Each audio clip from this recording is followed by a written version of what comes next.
Baik, sebelum kita melakukan sesi konseling, saya ingin memperkenalkan diri terlebih dahulu. Perkenalkan, nama saya Fitratul Surya. Saya di sini sebagai konselor. Baik, sebelumnya di sini kami sebagai konselor itu menerapkan prinsip kerahasiaan. Jadi kamu bisa bebas bercerita apapun itu tentang permasalahanmu.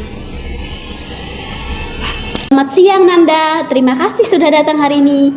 Bagaimana kabarmu saat ini? Baik Bu, tapi akhir-akhir ini saya ngerasa nggak semangat Bu. Terima kasih sudah mau berbagi. Aku bisa lihat sepertinya ada sesuatu yang sedang kamu rasakan. Berat ya? Iya Bu, saya ngerasa gagal waktu presentasi minggu lalu. Saya gugup, salah ngomong, dan teman-teman tuh jadi lihat saya aneh. Rasanya tuh malu banget. Kedengarannya kamu benar-benar kecewa dan malu atas kejadian itu. Kamu merasa tidak nyaman dengan cara teman-teman memandangmu ya? Iya Bu, sejak saat itu saya jadi malas berbicara di kelas dan lebih suka diem saja. Aku dengar kamu jadi menarik diri setelah kejadian itu. Apa yang kamu rasakan tentang dirimu saat ini? Saya ngerasa nggak pantas Bu, seperti saya nggak cerdas teman lain. Jadi kamu merasa dirimu kurang mampu dibandingkan mereka? Iya, saya takut kalau nanti saya ngomong lagi, saya bakalan salah lagi, Bu. Kamu takut gagal lagi ya? Kalau kamu mengingat presentasi itu, bagian mana yang paling membuatmu merasa gagal? Saya lupa bagian penutupnya, Bu. Terus dosennya bilang kayak gini, kamu belum siap. Sejak saat itu saya ngerasa nggak bisa ngapa-ngapain lagi. Kata-kata dosen itu sangat membekas ya. Aku bisa pahami kenapa kamu merasa terluka. Kamu ingin diakui sudah berusaha, tapi justru merasa gagal. Iya, Bu. Padahal saya belajar semalaman. Kamu sudah berusaha keras, dan meski hasilnya belum sesuai harapan, itu tidak berarti kamu tidak mampu, Nanda.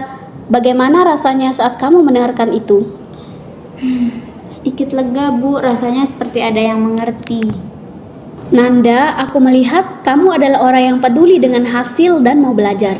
Itu menunjukkan kamu punya tanggung jawab yang tinggi.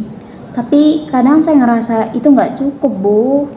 Wajar merasa begitu, tapi coba pikir deh, apa saja hal baik yang sudah kamu lakukan sebelum presentasi itu? Saya menyiapkan materi, latihan di depan kaca, dan bantu teman satu kelompok bikin slide. Wah, itu luar biasa. Banyak hal positif yang kamu lakukan, tapi kamu hanya melihat satu bagian yang tidak sempurna. Bagaimana kalau kamu coba melihat dirimu secara utuh, bukan hanya dari kesalahan kecil itu? Mungkin saya terlalu keras sama diri saya sendiri ya, Bu. Betul, kamu mulai menyadarinya. Menerima diri bukan berarti berhenti berkembang, tapi menyayangi diri meski sedang tidak sempurna. Saya ingin seperti biasa, Bu. Bisa menerima diri saya.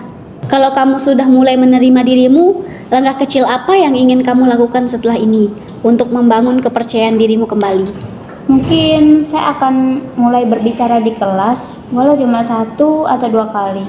Saya mau mencoba perlahan-pelan tuh, Bu. Itu langkah yang bagus sekali, Nanda. Tidak perlu langsung sempurna.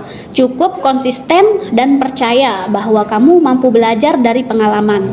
Terima kasih, Bu. Saya ngerasa lebih tenang sekarang. Aku senang mendengarnya. Terima kasih juga sudah jujur dan terbuka hari ini. Kita bisa lanjutkan pertemuan berikutnya untuk melihat perkembanganmu ya. Baik, Bu. Terima kasih banyak. Sama-sama Nanda, kamu sudah melakukan hal besar hari ini. Berani menghadapi dirimu sendiri. Sampai bertemu di sesi berikutnya ya.